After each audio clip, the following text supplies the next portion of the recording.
জামাত শিবির রাজাকার, এই মুহূর্তে বাংলা ছাড়। মানে হাসিনা গেছে যেই পথে, জামাত যাবে সেই পথে। এক শিশির দুই সিপি, জামাত আর এনসিপি। তুমি কে আমি কে, বাঙালি বাঙালি, এগুলো তো আওয়ামী লীগের স্লোগান ছিল। সাডেনলি 16 বছরের মজলুমরা এখন একজন আরেকজনকে জালেম বানায় দিতেছে, একজন আরেকজনকে ফেরাউন বানায় দিচ্ছে। তাহলে বিএনপি কেন আমি কে তুমি কি বাঙালি বাঙালি স্লোগান তো আওয়ামী লীগের স্লোগান, বামদের স্লোগান। 62% যদি কোনো রাষ্ট্রে ভোটে সুইং হয়ে যায়, এখানে কিন্তু নির্বাচনী কারবালা হয়ে যেতে পারে। এখানে এমন মোজেজা নাজিল হয়ে যাবে নির্বাচনের দিন, ওইটা মুসা আলাইসাল্লামের ঘটনাও যদি আমরা পড়ি যে লাঠি সাপ হয়ে গেছে, ওর থেকে আমাদেরকে বেশি বিস্মিত করে ফেলবে। সময় রাজাকারদের একটা তালিকা প্রকাশ করা হয়েছিল, আপনার যদি মনে থাকে, 10,000 সামথিং। এর ভিতরে 8,000 প্লাস হলো আওয়ামী লীগের রাজনীতির সাথে জড়িত, 2,000 সামথিং বিএনপি রাজনীতি করে। জাতীয় পার্টির কটা আছে, জামাতের দেখলাম 35 কি 37 জন। এখন রাজাকারকে আপনি একটা পার্টিকে রাজাকার বলতে পারেন কিনা? গত 1-2 সপ্তাহ থেকে বিএনপি, জামাত এবং এনসিপির ভিতরে যেই রাজনৈতিক সম্পর্ক হানিটা দেখতে পাচ্ছি, যেই বিভেদের জায়গাগুলো দেখতে পাচ্ছি, এইটা আমার কাছে হচ্ছে খুবই শঙ্কার বিষয়। এবং কেউ কাউকে রাজনৈতিক প্রতিপক্ষ মনে করছে না, শত্রু মনে করছে। এই বিভেদটা দিন শেষে যেটা হচ্ছে, আওয়ামী লীগ পুনর্বাসনের দিকে আমরা যাচ্ছি কিনা কালেকটিভলি আমাদের অজান্তে। মানে এখন যে কারো প্রোগ্রামে দাওয়াত দেওয়ার এখতিয়ার তার, এখন সে যাদেরকে দাওয়াত দিয়েছে সেটা তার এখতিয়ার, জুরিসডিকশনের ব্যাপার। আমাদের উত্তর হচ্ছে আমরা যাই না, কারণ আমরা ইনভাইটেড ছিলাম না। ওই ছেলেটাকে যে মারলো, এটা তো অ্যাবসলিউট একটা সাজানো শুটিং। আপনি দেখেন একেবারে ওই ক্লোজ দেখাচ্ছে, আবার একটু দূরের থেকে দেখাচ্ছে, আবার ওই ছেলেটাকে এমনি নিয়ে আসলো। অর্থাৎ এটা সালাম ভাই, আপনাকে দিয়ে আলোচনাটা শুরু করি। কি বার্তা দিল জামায়াতের সমাবেশ, এই হচ্ছে আমাদের শিরোনাম। কিন্তু একই সাথে গণমাধ্যমে খবর আছে যে জামায়াতের এই সমাবেশে বিএনপি যাচ্ছে না। সুতরাং আলোচনাটা আসলে করা, আমরা আগাইতে থাকি, তারপরে হয়তো কোন জায়গায় যাই। কেন মানে বিএনপি এই সমাবেশে গেল না কেন? মানে সব দলকেই তো বলা হয়েছে, বিএনপিকেও সম্ভবত বলা হয়েছে, এবং মিডিয়া উইং থেকে বলা হয়েছে যে কোনো নেতাই এই সমাবেশে বিএনপির যোগ দিচ্ছে না। মানে কি কারণ হতে পারে? আপনাকে ধন্যবাদ, আমার সহযোগী আলোচক ওনাকেও ধন্যবাদ জানাই, যারা দেখছেন শুনছেন তাদেরকেও ধন্যবাদ। কারণ আসলে এটা আমি একটু ক্ষমা চাই, কারণ আমি 2 দিন ঢাকার বাইরে ছিলাম, রাজশাহীতে। এটা দল কেন যায়নি, এটা আসলে দলের সিদ্ধান্তের ব্যাপার। কিন্তু বিষয়টা হলো যেভাবে কিছুদিন যাবৎ সিদ্ধান্ত বোধ হয় না, এটা কিছুদিন যাবৎ মানে আমরা বুঝতে পারতেছি না যে জামাত মানে দলকে, ইভেন আমাদের ভারপ্রাপ্ত চেয়ারম্যানকে কেন্দ্র করে যেভাবে তারা বক্তব্য দিয়েছে, এটা কোনোভাবেই আমরা কাম্য করি না। কারণ এই জামাতের জন্য আপনারা জানেন, যেটা সবাই জানে, যে বিগত ফ্যাসিবাদ আমল থেকে শুরু করে পরবর্তী পর্যায়ে এই জামাতের বহু কিছু আমাদের ঘাড়ে নিতে হয়েছে। এমনকি জামাতের সাথে থাকতে যে বিএনপিকে রাজাকার পর্যন্ত বলা হয়েছে।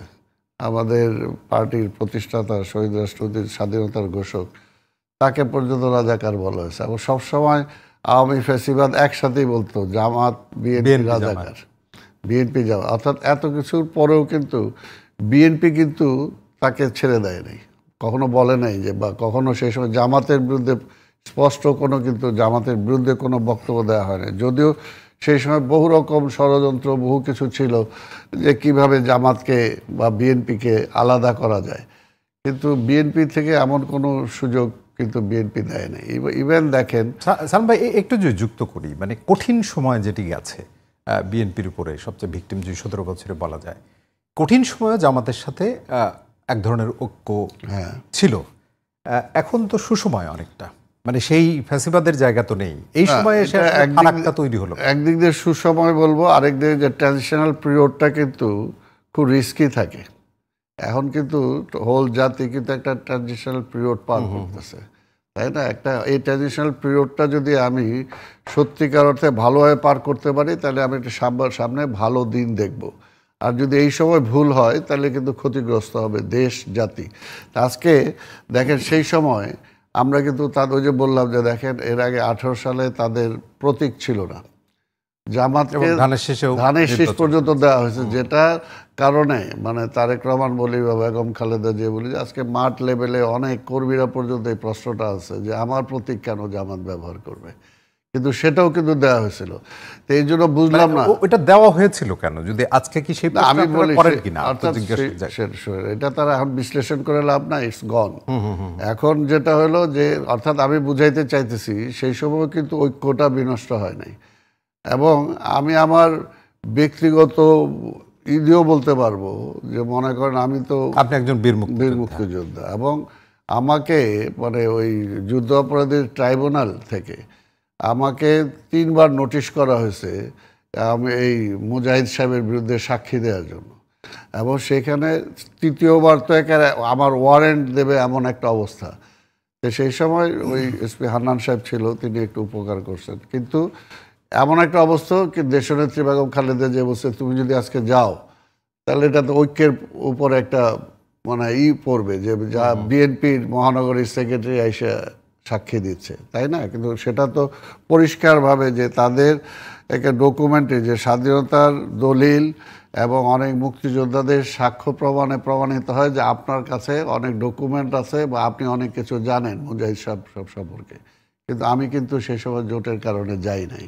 আচ্ছা আমি একটা ব্যক্তি বললাম, ব্যক্তিটা মানে একটু সুনির্দিষ্ট করে আনি যে একজন ব্যক্তি আব্দুল সালাম যিনি বীর মুক্তিযোদ্ধা, সেই জায়গা থেকে এখন যদি আপনি যে কারণে বললেন যে দলীয় ঐক্যের কারণে আপনি যেতে পারেননি, তখন একজন ব্যক্তি বীর মুক্তিযোদ্ধা হিসাবে এবং দলের নেতা হিসাবে দুইভাবে যদি এখন মূল্যায়ন করেন মানে সঠিক। এই জন্যই তো বললাম আই এম শকড।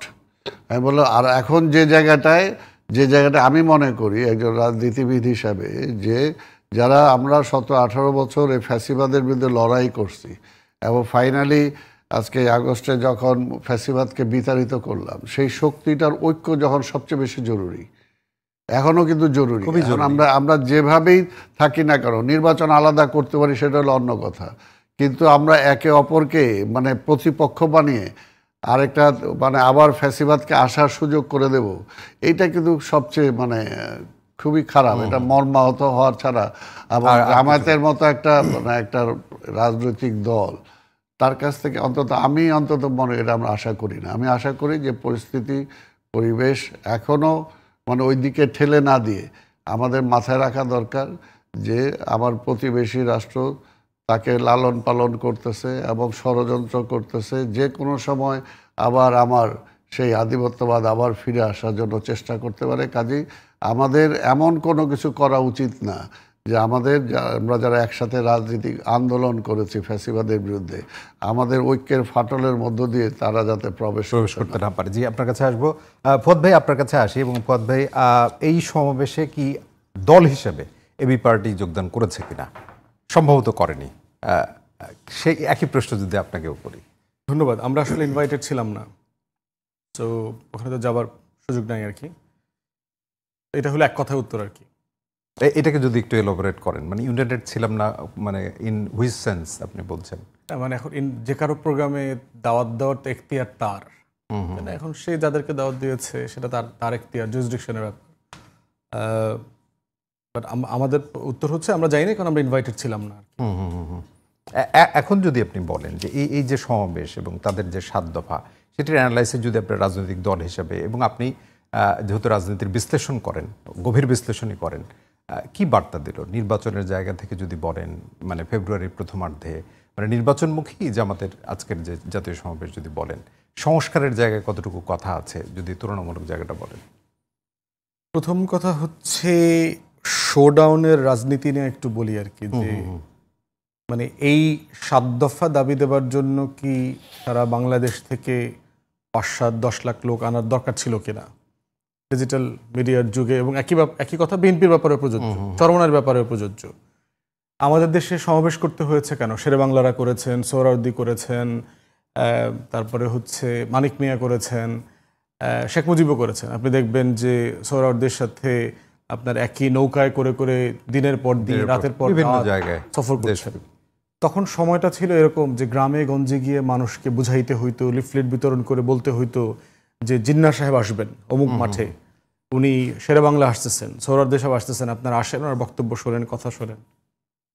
এখন আসলে সমাবেশ করবার প্রয়োজনীয়তা আসলে দেশে আছে কিনা, এবং স্পেশালি আপনি ঢাকাতে কাকে মেসেজ দেবেন, এবং ক্লিপ চিন্তা করে দেখেন, একটা মিডিয়া 10 লাখ লোকের সমাবেশে যতটুকু বিট বাইট ইউজ করবে 2 মিনিট 2.5 মিনিট একটা ক্লিপ করবে, ওটাই হয়তো সারাদিন ঘোরায় ঘোরায় দেখাবে আর কি। এর বাইরে কি হবে? যারা 10 জন নিয়ে মানববন্ধন করছে ধরেন প্রেস ক্লাবের সামনে, তাকেও কিন্তু আপনি 1.5 মিনিট সময় দেবেন।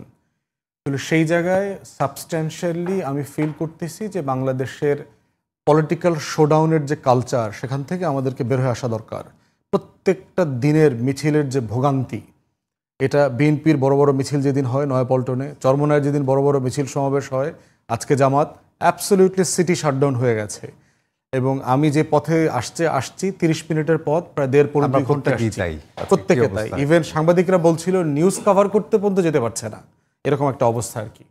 তো এই পলিটিক্যাল কালচারটা, যেহেতু আমরা নতুন রাজনৈতিক বন্দোবস্তের কথা বলছি, সেখানে সবার জন্য এটা প্রযোজ্য। ছুটির দিনে এক্সট্রাঅর্ডিনারি সিচুয়েশন আপনি শুক্রবারে করলেন অথবা পাবলিক হলিডে একটা ছুটির দিন এক্সক্লুসিভলি করলেন।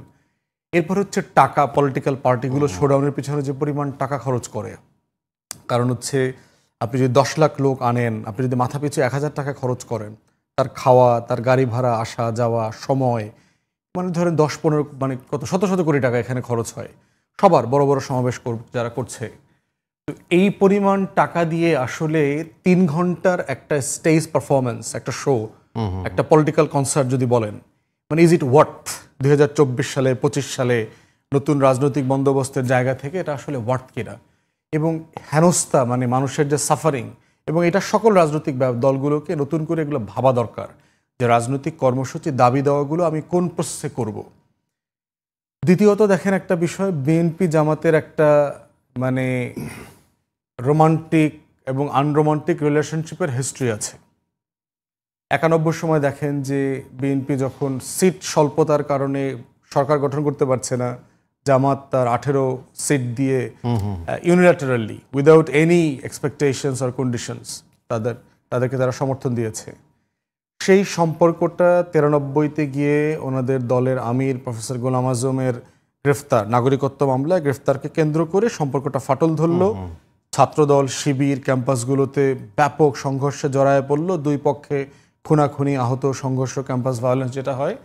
ইভেনচুয়ালি জামাত বিএনপির বলয় থেকে বের হয়ে এসে আওয়ামী বলয়ে গেল। আওয়ামী বলয়ে গেলে যেটা হচ্ছে, এই যে আওয়ামী লীগের নেতৃত্বে যে চরম সহিংস রাজনৈতিক আচরণ আমরা দেখলাম তখন, যমুনা সেতুটা উদ্বোধনের দিন পর্যন্ত, খালেদা জিয়ার উদ্বোধন করতে যাইতেছে সেই দিন পর্যন্ত হরতাল ডেকেছে, 173 দিন হরতাল ডেকেছে। খুন খারাপি, ভায়োলেন্স, হেন কিছু নাই যা তারা করে নাই। এবং দিন শেষে দেখলাম জামাতের সহযোগিতায় আওয়ামী লীগের রাজনীতিতে সরকার গঠনের পুনর্বাসনের বাস্তবতাটা তৈরি হয়ে গেল। এর পিছনে বিএনপিরও দায় আছে, কেয়ারটেকার প্রভিশন হওয়া না হওয়া নিয়ে, এগুলো নিয়ে বাস্তবতা আছে। তাহলে এখন আমার শঙ্কার জায়গাটা হচ্ছে, গত 1-2 সপ্তাহ থেকে বিএনপি, জামাত এবং এনসিপির ভিতরে যেই রাজনৈতিক সম্পর্ক হানিটা দেখতে পাচ্ছি, যেই বিভেদের জায়গাগুলো দেখতে পাচ্ছি, এইটা আমার কাছে হচ্ছে খুবই শঙ্কার বিষয়। এবং কেউ কাউকে রাজনৈতিক প্রতিপক্ষ মনে করছে না, শত্রু মনে করছে। এবং শত্রু মনে করার সম্পর্ক হচ্ছে যখন আপনি কাউকে শত্রু মনে করেন, যেমন একটা সাপ আপনাকে ছোবল দিতে আসতেছে, আপনি তাকে কিন্তু প্রতিপক্ষ মনে করছেন না, আপনি তাকে শত্রু মনে করছেন, তাকে মেরে ফেলতে হবে। শত্রু মনে করার রাজনীতিটা আমরা দেখেছি, সহাবস্থানের কোনো জায়গা নেই। হ্যাঁ, এক পক্ষ আর এক পক্ষকে তখন অ্যানিহিলেট করে ফেলতে চায়, মানে এক্সটারমিনেট করে ফেলতে চায়, মানে নাই করে দিতে চায়। এবং এই নাই করে দেওয়ার রাজনীতিটাই আমাদেরকে বারবার পিছিয়ে দেয়। আমরা আবার 30 বছর পিছনে যাই। যে লুডো খেলতাম না ছোটবেলায়, আপনার মই দিয়া উঠতে উঠতে উঠতে মাথায় গিয়ে আপনি সাপের মুখে পড়ে গেলেন, একদম পটাপট আপনি একদম আবার নিচে চলে আসলেন। তা আমরা দেখতে পাচ্ছি এই গণ অভ্যুত্থানের পক্ষের যে রাজনৈতিক শক্তিগুলো আছে, তাদের ভিতরে যে বিভেদ বড় 2-3টা প্ল্যাটফর্মের মধ্যে, এই বিভেদটা দিন শেষে যেটা হচ্ছে, আওয়ামী লীগ পুনর্বাসনের দিকে আমরা যাচ্ছি কিনা কালেকটিভলি আমাদের অজান্তে। 95-96-তে যার যার জায়গা থেকে বিএনপি মনে করেছে ছোট দল, এই রকম আমাদের সাথে কথা শোনে না, এটা করে না, সেটা করে না। আমরা তো বিএনপির পক্ষ থেকে যুক্তি ছিল যে গোলাম আজমকে গ্রেফতার না করলে তাকে নাগরিকত্ব যেটা বাতিল করা হয়েছে, এটা কোর্টের মাধ্যমে আপনি দেবেন কিভাবে, একটা লিগাল প্রসেস ফলো করতে হবে। আবার জামাতের বক্তব্য হচ্ছে যে সেটা আমাদের সাথে আলোচনা করলেন না কেন, এটা তো গ্রেফতার করা ছাড়া করতে পারতেন। এই যে ছোটোখাটো বিষয়গুলো, দ্বন্দ্ব সংঘাতে যেটা হলো, দিন শেষে বেনিফিশিয়ারি হয়েছে বাংলাদেশের শত্রুরা। দিল্লি এখানে আধিপত্যবাদ বিরাজ করতে পেরেছে। তো আমি যেটা গত 2 সপ্তাহ থেকে দেখতে পাচ্ছি যে আপনার মিটফোর্ডের ঘটনাটা দেখেন, এবং মিটফোর্ডের ঘটনাটা কোনো রেগুলার ঘটনা না। বাংলাদেশে যে চাঁদাবাজি হয়, চাঁদাবাজির সাথে খুনের সংশ্লিষ্টতা আছে, এইটার সাথে আমরা পরিচিত। এটার গ্রামার ডিফারেন্ট। একটা মানুষকে পিটায়া দোকান থেকে বের করে নিয়ে আসছে, কাপুল খুলছে, উলঙ্গ অবস্থায় তার শরীরের উপরে উঠে নাচতেছে এবং পাড়াচ্ছে, এবং সর্বশেষ পাথর মারা হয়েছে, এবং পুরো জিনিসটা রেকর্ডেড হয়েছে। এইরকম রিসেন্ট কোনো ঘটনা কিন্তু আমাদের মধ্যে নাই। আপনি বিচ্ছিন্ন ঘটনা শুনছেন, এরা মারছে, ওরে মারছে, জুতার মালা ঝুলায় দিচ্ছে। বিভৎসতার কোন পর্যায়ে? এর মানে হচ্ছে ব্রুটালিটি। এবং যে মারছে এবং যে মরছে দুজনই একই দলের। স্লোগানটা খেয়াল করেন ক্যাম্পাসে ক্যাম্পাসে, আমার ভাই মূল্য কেন, তারেক রহমান জবাব দেয়। আরে তারেক রহমান জবাব দিবে কেন? মানে গ্রামার, স্লোগানের গ্রামার আছে না। ধরেন এবি পার্টির একটা লোক মারা গেল বিএনপির হাতে, তখন আমি একটা স্লোগান দিতে পারবো যে আমার ভাই মূল্য কেন, তারেক রহমান জবাব দেয়। আরে মূল্য বিএনপির, মাল্য বিএনপির, তুমি স্লোগান দিতেছো আমার ভাই মূল্যকে, মূল্য কেন, তুমি তোমার কাছে জবাব চাইতেছি। রাজনীতি যারা করে তারা তো মানুষকে ভাই বলেই, না না প্রত্যেকেই তো ভাই। না, কিন্তু এটা তো হয়তো হয় পলিটিক্যাল কালচারে নাই এটা। আপনি সাধারণ জনগণ আকারে আপনি এটা সমালোচনা করতে পারেন, কিন্তু ভাবখানা এরকম যে আপনার ভাই সে কেমনে হইলো, আপনার ভাই না তো, আপনার পলিটিক্যাল ভাই না তো সে। এরপরে দেখেন হাসিনার 16 বছরেও আমরা যে সকল ভাষা হাসিনাকে জন্য ব্যবহার করি নাই, এত এত পরিমাণ, হাজার হাজার গুম খুন আয়নাঘরের ঘটনার পরেও তারেক রহমানের পিছনে সেই পরিমাণ ভাষা ব্যবহার করা হয়েছে। বাপ মা পরিবার তুলে স্ল্যাং ব্যবহার করা হয়েছে। করেছে কারা? বুয়েট চুয়েট ঢাকা বিশ্ববিদ্যালয় থেকে শুরু করে ক্যাম্পাসের ইয়াং ছেলেমেয়েরা করছে। এটা তো রাজনৈতিক কথা না। আমি রেগুলার বিএনপি সমালোচনা করি, আমি ঐকমত্য কমিশনে বিএনপির ইস্যুর সাথে প্রতিনিয়ত দ্বিমত করছি। সেজন্য তো সালাউদ্দিন ভাইকে আমার বাপমা তুলে গালাগালি করতে হয় না।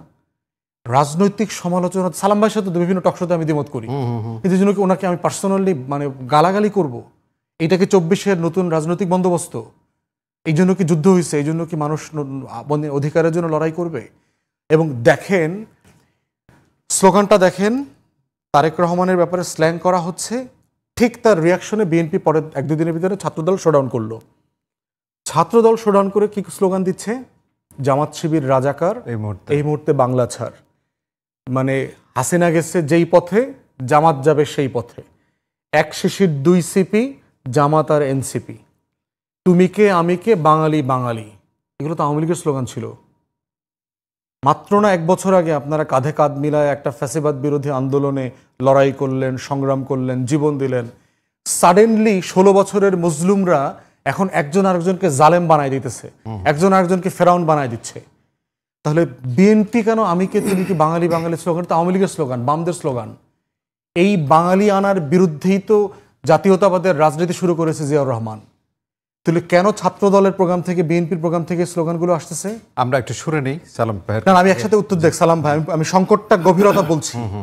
তারপরে দেখেন জামাত শিবির রাজাকার, এই মুহূর্তে বাংলা ছাড়। প্রশ্ন হচ্ছে রাজাকার জিনিসটা তো একটা অক্সিলারি ফোর্স। পাকিস্তানের যুদ্ধের সময় সেনাবাহিনী একটা অর্ডিন্যান্স জারি করে এই অক্সিলারি ফোর্সটা বানাইছে, বিজ্ঞাপন দিয়েছে। কারা কারা রাজাকার বাহিনীতে, রেজাকার শব্দটা, রেজাকার বাহিনীতে জয়েন করতে চান, তাদের মাসিক ভাতা ছিল, কাজ ছিল। এক দফায় কিন্তু আওয়ামী লীগের সময় রাজাকারদের একটা তালিকা প্রকাশ করা হয়েছিল, আপনার যদি মনে থাকে, 10,000 সামথিং। এর ভিতরে 8,000 প্লাস হলো আওয়ামী লীগের রাজনীতির সাথে জড়িত। 2,000 সামথিং বিএনপি রাজনীতি করে। জাতীয় পার্টির কটা আছে? জামাতের দেখলাম 35 কি 37 জন। এখন রাজাকারকে আপনি একটা পার্টিকে রাজাকার বলতে পারেন কিনা, প্রথম কথা। দ্বিতীয় কথা হচ্ছে বাংলাদেশের কোনো নাগরিককে আপনি এই মুহূর্তে বাংলা ছাড়, এই কথাটা বলতে পারেন কিনা। আমরা কি আওয়ামী লীগের ব্যাপারে বলছি কখনো যা বাংলা ছাড়? আমরা কিন্তু আওয়ামী লীগের বিচার চাই, মানে দৃষ্টান্তমূলক বিচার চাই শেখ হাসিনার। কিন্তু যারা বাংলাদেশের নাগরিক, তাকে কি আপনি বলতে পারেন বাংলা ছাড়ার কথা? বলতে পারেন না। তো ফ্যাসিস্ট আচরণ, এই ফ্যাসিবাদী তো, ফ্যাসিবাদের বিরুদ্ধে তো এটা লড়াইটা ছিল।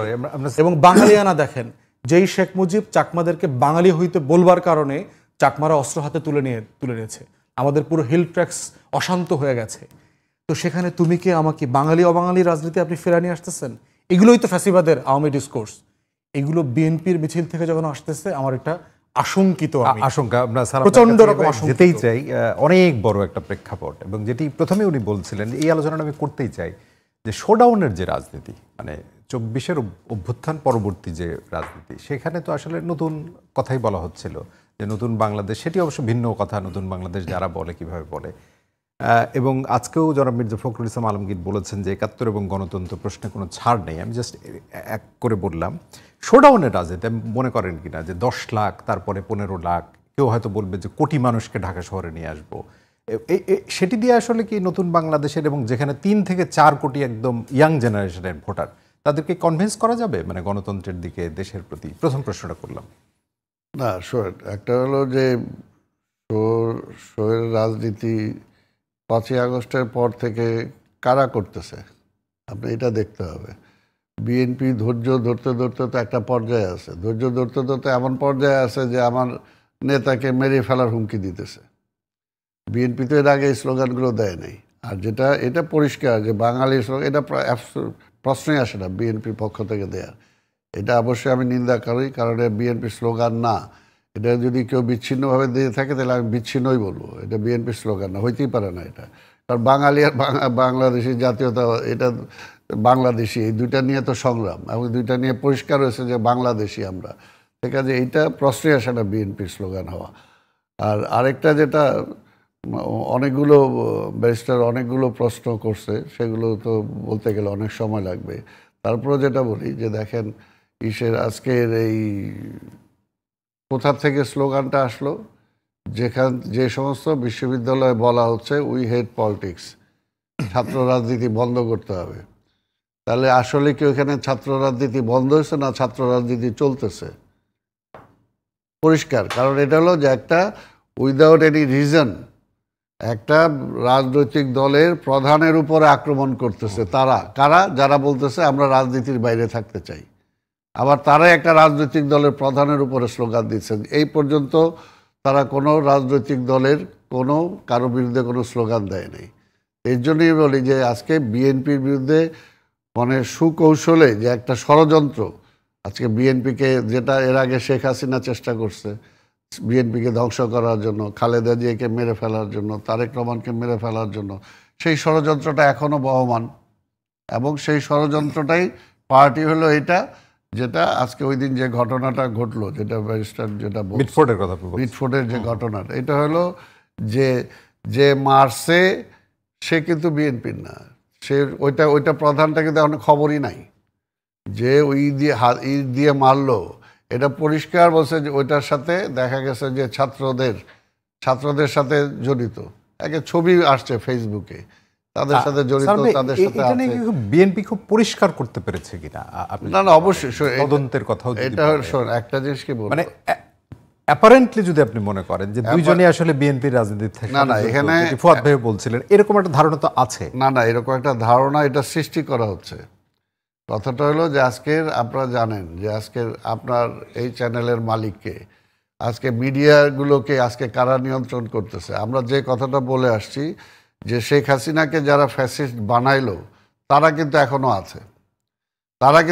আছে, কাজেই তারা কিন্তু ষড়যন্ত্র করতেই থাকবে যাতে কোনো অবস্থাতেই এই সরকার সফল না হয়, একটা নির্বাচিত সরকার না আসে। এটার জন্য তারা চেষ্টা করবে, কারণ এটা যদি হয় তাহলে তাদের খবর আছে, তাদের বিচার আওতায় আসতেই হবে, তাদের মাপ পাওয়ার কোনো সুযোগ নাই। সেই কারণে তাদের বিচার যাতে ত্বরান্বিত না হয়, যত ডিলে করা যায়, এবং ডিলে করে যদি একটা হট্টগোল লাগায় দিয়ে আবার এটাকে ব্যর্থ করে দেয়া যায়, তাহলে তো তারা পার পেয়ে গেল।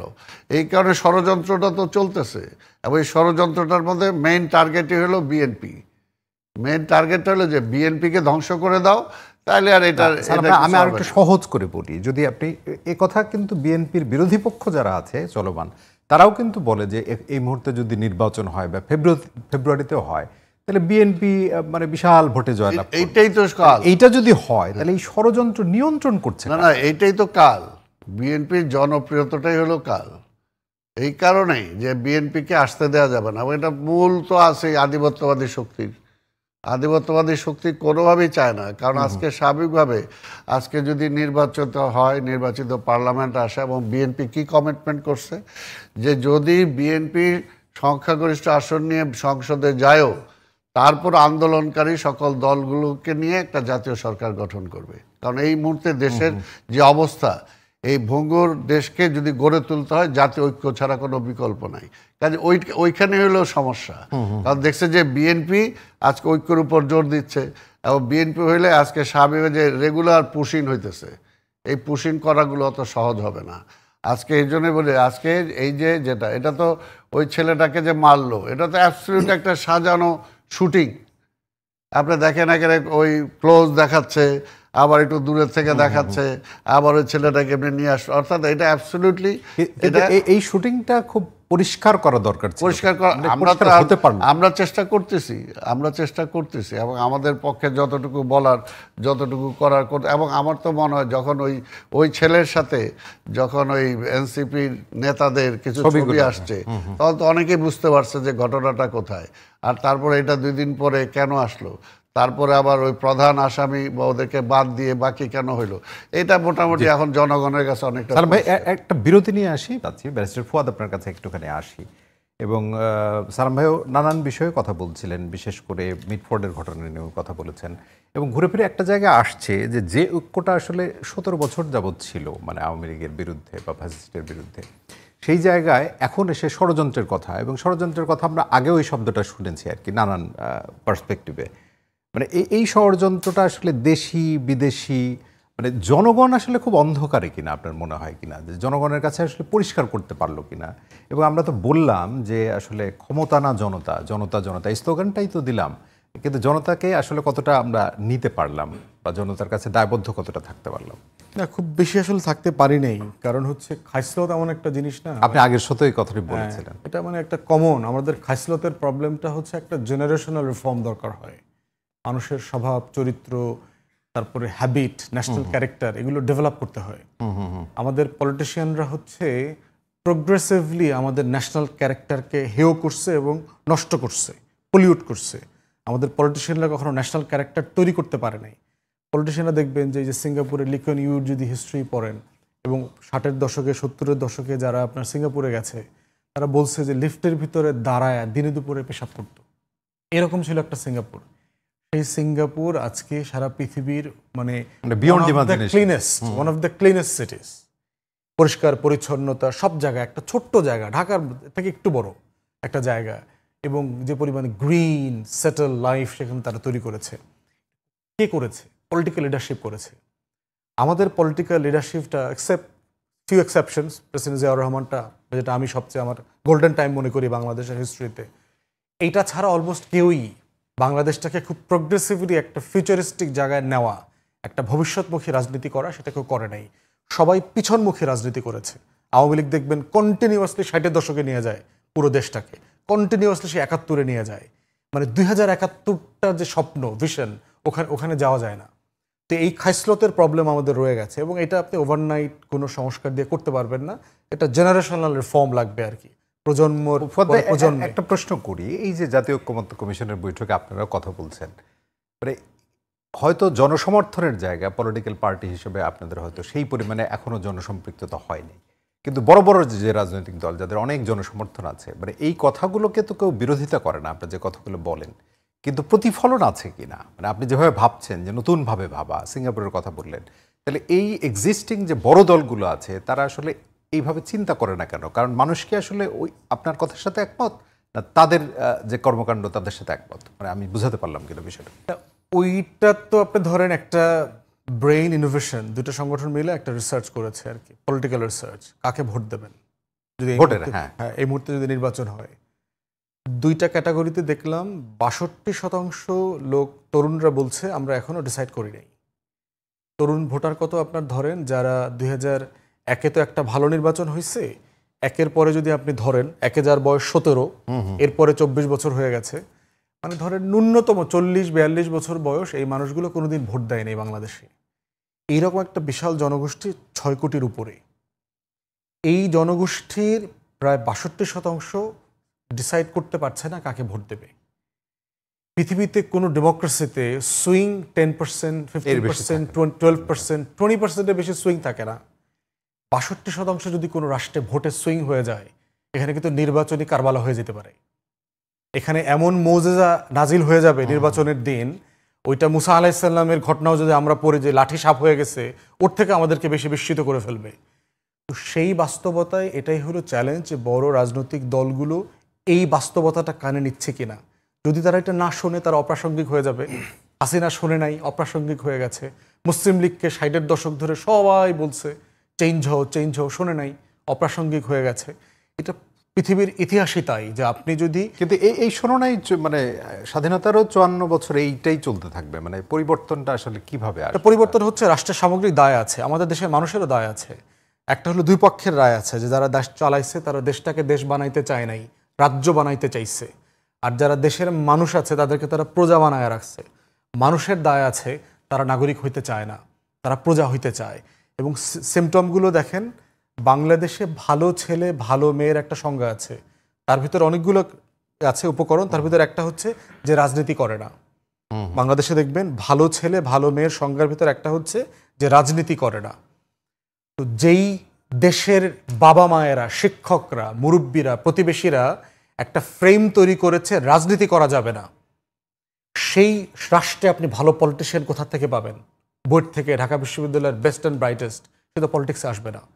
কারণ সে তো এটা ঘৃণা করতে শিখছে। ওই যে সালাম ভাই মাঝখানে বললেন যে রাজনীতি ঘৃণা করে, কিন্তু তার স্লোগানটা আবার পলিটিক্যাল। তাহলে এর মধ্যে সে গ্রামারে মিলাইতে পারছে না। তো এই জন্য হচ্ছে এটা কমন, এটা একটা লম্বা প্রসেস। রাষ্ট্র হওয়া, দেশের মানুষের নাগরিক হয়ে ওঠার যে লড়াই, এর আগ পর্যন্ত আপনার এই প্রেশারটা সাফিসিয়েন্ট হবে না।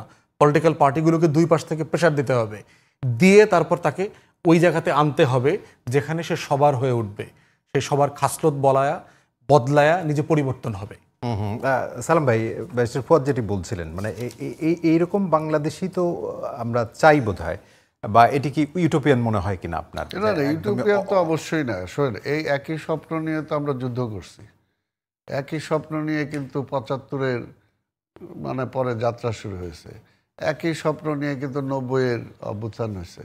আবার একই স্বপ্ন নিয়ে কিন্তু 24-এর অভ্যুত্থানও হলো। কিন্তু আসলে হয়েছে কি, এটাকে কার্যকর করার জন্য, মানে 71-এও আপনি সক্রিয় অংশগ্রহণ করলেন, 90-এ করলেন, তা জনগণ হলো, আপনিও হতাশ হলেন, মানে হলো হ্যাঁ এটার কারণটা হলো যে এটা শুধুমাত্র মানে ব্যারিস্টার যেটা বলছে, শুধুমাত্র রাজনীতিবিদদের দোষ আমি দিই না, এটা হলো, এবং আমি জনগণকেও দোষ দিই না। আপনি দেখছেন যেটা ওই যে বললো, যেটা যে 91-এ কিন্তু জনগণ ডিসাইড করছে, অর্থাৎ জনগণ কিন্তু কখনো ভুল করে নাই। 70-তে করে নাই, 71-এ করে নাই, 75-এ করে নাই, 90-এও করে নাই, এইবারও কিন্তু করে নাই, যেটা দেখাই দিছে। আমরা বারবার বলছি জনগণ যখন নামবে তখনই কিন্তু অভ্যুত্থান হবে, এবং হয়েছেও তাই। এই কারণে বললাম যে সেটাকে আসলে আমাদের ব্যর্থতাটা হলো এটা, যে স্বাধীনতার 50 বছর পার হয়ে গেল, আমরা রাজনীতিটাকে প্রাতিষ্ঠানিক রূপ দিতে পারি নাই,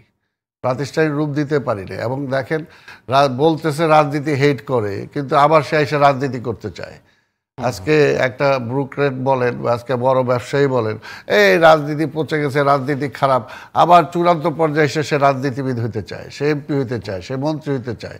অর্থাৎ এই যে এটা একটা প্রাতিষ্ঠানিক রূপ আমরা দিতে পারি নাই, গণতান্ত্রিক একটা প্রতিষ্ঠান আমরা গড়ে তুলতে পারি নাই। ব্যর্থতা হলো এখানে।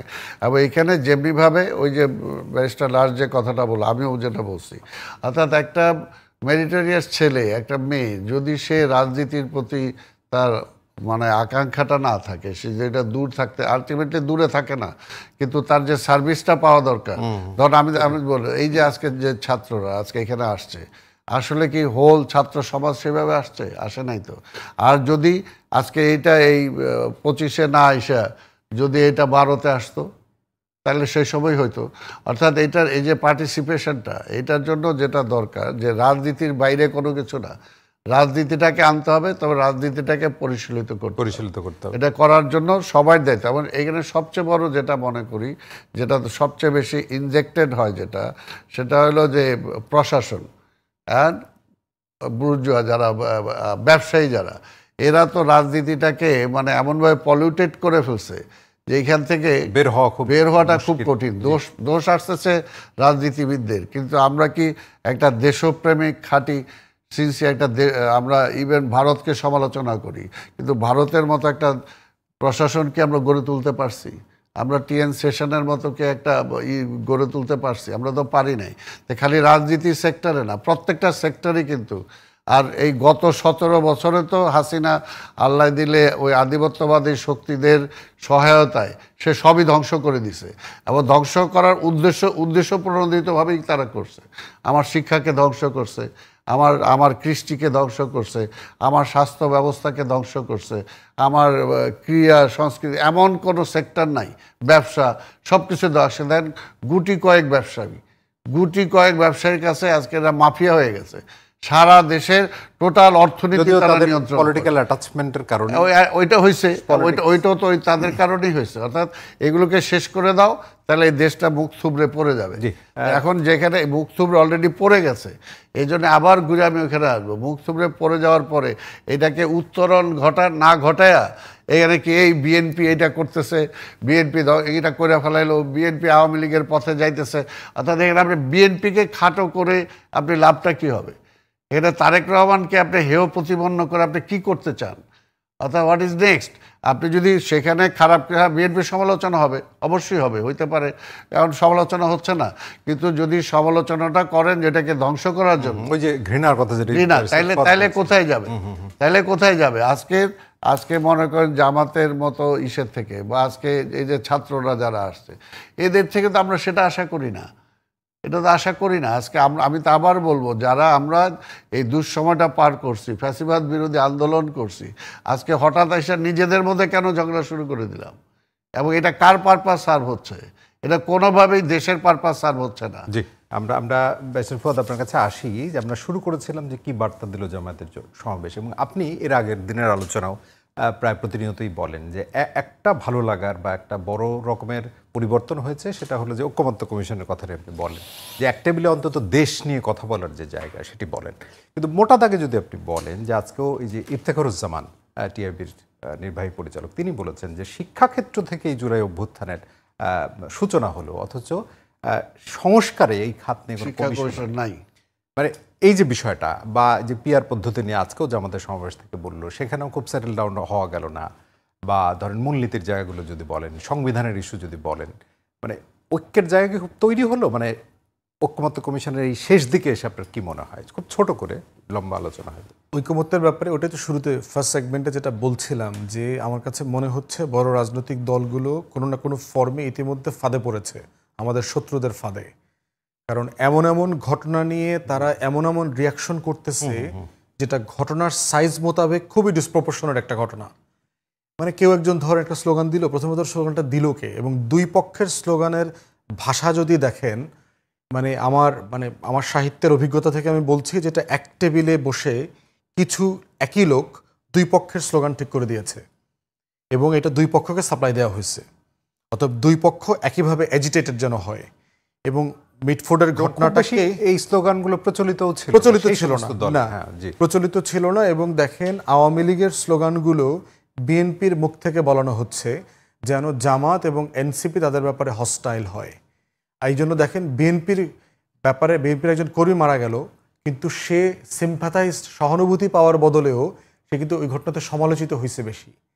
তাহলে দেখেন যে এই যে পুরো ন্যারেটিভের ভিতরে, এবং আমার যেটা শঙ্কা, যে রাজনৈতিক প্রতিপক্ষতার জায়গা না থাকলে যেটা হবে দিন শেষে, আমি আশঙ্কা করছি যে এই দলগুলোর ভিতরে ডিভিশন যত বাড়বে, আওয়ামী লীগের পুনর্বাসনের রাজনীতি এবং জাতীয় পার্টির মতো একটা মানে ব্যাকডোরের, মানে ওই যে মানে একটা বাজে ইংলিশ আছে আপনার, এটা যে ল্যাপডগ বলে আর কি, মানে ওই ল্যাপডগ টাইপের একটা কোনো একটা ফোর্স আসবে, আইসা ব্যাকডোর থেকে এই সকল ফোর্সকে বাদ দিয়ে সে 111-এর নাটকের মতো একটা কিছু ঘটায়া সে ক্ষমতা নেবে। এবং এটা দিয়ে যেটা হবে, দিন শেষে এই বড় দলগুলো কার্যা করতে করতে ঘুম থেকে ওইটা সাডেনলি দেখবে যে সবার মাথার উপরই একটা করে তাল পড়ছে এবং সবার মাথা ফাটছে, দিন শেষে কেউ তাল খাইতে পারে নাই। তো আমি এই আশঙ্কাটা করছি, কারণ এই আশঙ্কাটা আমাদের ইতিহাসে বারবার হয়েছে। 70-এর দশকে হয়েছে, শেষের দিকে 80-র দশকে হয়েছে, 90-তে হয়েছে। আওয়ামী লীগকে পুনর্বাসনের যে রাজনীতি কোনো না কোনো ফর্মে সব দল করছে। তো সেই বাস্তবতায় দেখেন যে আমাদের আশঙ্কা হচ্ছে 24-কে আন্ডু করে ফেলে কিনা। ফুয়াদ ভাই, একটু যদি প্রশ্নটা করি, যে এই যে আপনি যে কথাটি বলছেন, এটি যেমন আপনি বলছেন, সালাম ভাইও কিন্তু সেটির সাথে একমত। তার মানে বিষয়টা তো খুব পরিষ্কার যে এরকম ঘটনাটা ঘটতে যাচ্ছে।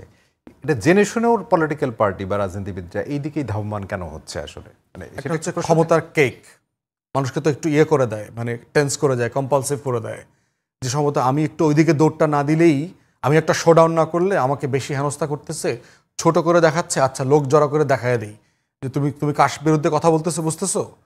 তো ওইটার এবং মানুষও কি আসলে হ্যাডমের রাজনীতি বোধহয় পছন্দ করে না, শব্দটা খুব মানুষ শোনা গেল। শক্তির রাজনীতির ব্যাপারে একটা বাস্তবতা সারা দুনিয়াতে আছে। আমেরিকাকে আমরা কেন পাত্তা দেই? শক্তির কারণে। সে চাইলে একটা MiG-52 পাঠায় এসে ঢাকা বোম্বিং করে দিতে পারবে 1 ঘন্টায়, আপনি কিছু করতে পারবেন না। তার কোনো মানে আমাদের কোনো অ্যান্টি মিসাইল সিস্টেমও নাই যে তার একটা বিমান ফালাই দেবেন ইরানের মতো, সে অবস্থা আমাদের নাই। তো সে কারণে আমরা শক্তির পূজারী, মিয়ানমারের ক্ষেত্রে আমরা সেরকম কোনো পারি নাই। তো মানুষ ন্যাচারালি শক্তির পূজারী, শক্তির একটা বাস্তবতা আছে। কিন্তু গণতান্ত্রিক সমাজের বৈশিষ্ট্য হচ্ছে যে আপনি সেখানে নীতি দিয়ে, কৌশল দিয়ে, মূল্যবোধ দিয়ে শাসন করবেন। এইটা আমরা ডেভেলপ করতে চাই, আমরা শক্তি দিয়ে করতে চাই না। তাহলে তো মধ্যযুগীয় হয়ে যাবে, বর্বরচিত হয়ে যাবে আর কি। সেই জায়গাতে রাজনৈতিক দলগুলো বুঝতে পারছে, হয়তো বুঝতে পারছে না, কিন্তু তাদেরকে এইটা নিজ দায়িত্বে নিতে হবে। এই জন্য আমি সব 3টা দলকে বলছি, দয়া করে টেনশনটাকে ডিএসকেলেট করেন। সবাই সবার অফিসে চায়ের দাওয়াত নিয়ে যান, ফুল নিয়ে যান, দেখা করেন, কোন বিষয়ে আমরা একমত সেগুলো নিয়ে আসেন, কথা বলি। এবং রাষ্ট্র সাপেক্ষে শত্রু আর রাজনৈতিক প্রতিদ্বন্দ্বী, এই 2টা জিনিস ফর গডস সেক সবাই বোঝেন। তা না হলে যেটা হবে, আমরা সবাই মিলে ফাঁদে পড়বো। আর এই বড় দলগুলো ফাঁদে পড়লে দেশ ভালো থাকবে না। এই সকল যুদ্ধের একটা ইংলিশ টার্ম আছে, ফেরিক ভিক্টরি বলে। এ victory yet tantamount two defeat, যে এমন একটা বিজয়, যেই বিজয়টার মানেটা হচ্ছে আসলে পরাজয়ের মতো। এইটা ল্যাটিন এম্পায়ারের সময় আপনার একটা বিখ্যাত যুদ্ধ ছিল রোমান এরাতে। সেইখানে যুদ্ধে এত ক্ষতিগ্রস্ত হয়েছে বিজয়ী দল, প্রাসাদ পাহারা দেবার মতো সৈন্য রাজারা ছিল না। মানে আপনি একটা প্রাসাদ দখল করেছেন, কিন্তু ওইটা পাহারা দেওয়ার মতো সোলজারও আপনার নাই। সুতরাং সেই দখলের ফলাফলটা কি করলেন? আপনি তো অনিরাপদই। আমরা শেষ দিকে আছি, জনাব আব্দুল সালাম আপনার কাছে আসি। শেষ প্রশ্ন আসলে, যে 71 গণতন্ত্র প্রশ্নে ছাড় না, মানে এই জায়গাটায় খুব জোর দেওয়া, মানে জামাতের সাথে বিরোধের জায়গা, সেটি বিগত সময়ের জায়গা থেকেও যদি বলে, আপনি বলছিলেন যে বিএনপির নামে একটা বড় রকমের কাঁধে বোঝার মতোই নিয়ে চলতে হয়েছে জামাতের জায়গা, সেই জায়গায় সেটেল ডাউনের কোনো সুযোগ আছে? মানে 71 প্রশ্নে সুযোগ আছে কিনা? না, 71-এর প্রশ্নে 71 তো এটা সমালোচনা বা আলোচনা, এটা নতুন করে আলোচনা করার কিছু নাই। 71 তো আমার জাতিসত্তার পরিচয়, তাই না, আমার স্বাধীনতার পরিচয়। 71 নিয়ে তো আলোচনা বা এটার প্রশ্ন আপোষের কোনো বিষয়ই নেই। আপোষের কথা বলছি না, মানে যারা এই জামাতের কথা যদি বলা হয়, মানে তাদেরকে প্রকাশ্যে ক্ষমা বা এই জাতীয়, যেহেতু দীর্ঘদিন আপনাদের সাথে ছিল, মানে সেই রকম কোনো আলোচনার জায়গায় আপনারা গিয়েছেন কিনা কখনো? না, এটা তো আমাদের একার ব্যাপার না। এটা হলো যে এখন আমি মনে করি যে এই মুহূর্তে এই আলোচনাটা খুব একটা মুখ্য না। আমি এই মুহূর্তে মনে করি যে আমার ফ্যাসিবাদকে আমি তাড়াইছি, ফ্যাসিবাদের মাথা তাড়াইছি, ফ্যাসিবাদ এখনও রয়ে গেছে। আগে ফ্যাসিবাদ থেকে আমি গণতান্ত্রিক প্রসেসে উত্তরণটা ঘটাই। তা উত্তরণ ঘটানোর পরে তারপরে আমরা অন্য বিষয়গুলি নিয়ে আলোচনা করব না। এখন পর্যন্ত কিন্তু আমি গণতান্ত্রিক পন্থায় উত্তরণই ঘটাতে পারি নাই। এখন মাঝামাঝি অবস্থায় আছে। এই সময় যদি অ্যাবর্শন হয় তাহলে বুঝতেই পারেন যে কি হলো, অর্থাৎ যেটুকু আমার পাওয়ার সম্ভাবনা ছিল নস্যাৎ হয়ে। সুতরাং সেই জায়গাটা, এই যেটা ব্যারিস্টার ফুয়াদ যেটা বলতে, আমরা শেষ করব, আমি একমত। এটার জন্যই বলতেছি যে এখন আমি ওই কথাটার উপরে জোর দিব যে আগে আমি গণতন্ত্রটা আনি, আমার নির্বাচিত একটা পার্লামেন্ট আনি, যে নির্বাচিত পার্লামেন্টটা আমার দেশের জন্য এই মুহূর্তে খুবই জরুরি, আমার স্বাধীনতার জন্য জরুরি, আমার গণতন্ত্রের জন্য জরুরি, আমার আভ্যন্তরীণ আমার বহিঃশক্তির বিরুদ্ধে লড়াই করার জন্য আমার নির্বাচিত পার্লামেন্টটা খুবই জরুরি। সেটার দিকে অন্তত আমরা যাই। আবার পিপুলের উপর আমি আস্থাটা রাখি যে পিপুল কখনো ভুল করে না। আজকে নির্বাচিত পার্লামেন্টটা আসলে, আজকে বললাম তো যে অনেক কিছু, যে দেখেন আজকে বেকার সমস্যা বাড়তেছে, আজকে আমার এনে কোনো ইনভেস্টমেন্ট হচ্ছে না। এই একই অবস্থায় যদি চলে আরও কিছুদিন, তাহলে দেশটা কোথায় যাবে? তাই কাজেই এখন একটা জায়গায় আমরা আসি, অন্তত আমরা নির্বাচনটা করি, পিপুলসের কাছে যাই, তারপর যতটুকু ঐক্যমত হয়েছে সে ঐক্যমতটা নিয়ে আমি পিপুলের কাছে, পিপুল উইল ডিসাইড। তারপরে বাকিটা পরে। 1 মিনিট, মানে 7 দফা নিয়ে প্রশ্ন করেছিলেন। প্রশ্ন হচ্ছে 7 দফা মৌলিক কোনো কথা নাই, যেটা রাজনৈতিক দলগুলো বলে নাই, মোটা দাগে আমরা কমিশনে আলোচনা করি নাই এই ব্যাপারে, এরকম এখানে মোটা কিছু বড় কিছু নাই। আমার কাছে মনে হয়েছে চরমনাইয়ের সাথে মিটিংয়ের ধারাবাহিকতায় যে পিয়ার একটা লম্বা মোটা বিষয় হয়ে যাচ্ছে, এবং উচ্চকক্ষ হচ্ছে না। আমি তো যেটা বুঝতে পারছি আলোচনার যে টোন এবং বিএনপির যে পজিশন, এটা তার পার্টি পজিশন, আমি এটাকে রেসপেক্ট করি, কিন্তু এটার সাথে আমি দ্বিমত করি। এই পজিশনের সাথে তারা সরে আসবে না। তো আলটিমেটলি উচ্চকক্ষটা ডেডলকে চলে গেছে। তাহলে এখন চরমনাই এবং জামাত পিয়ার এক কক্ষের সংসদেই সিরিয়াসলি দাবি করছে।